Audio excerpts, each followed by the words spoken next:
పొటాటోస్‌తో మీరు ఏమేం రకం కర్రీస్ చూసుండుంటారు. కానీ ఈరోజు చూపించబోయే కర్రీ పొటాటో పులుసండి. చూసేద్దాం.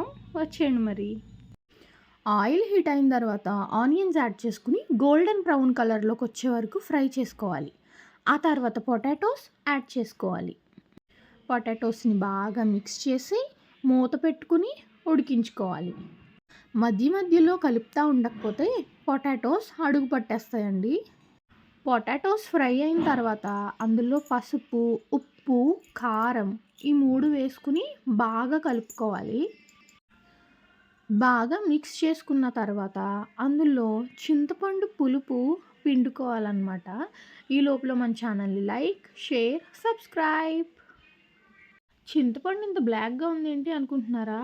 ఓల్డ్ చింతపండు అండి. టేస్టు సూపర్‌గా ఉంటుంది. బాలింతలకి కూడా ఇదే యూజ్ చేస్తారు. ఇవన్నీ బాగా మిక్స్ అయ్యేలా మిక్స్ చేసుకున్నాక మూత పెట్టుకుని ఉడికించుకోవాలి.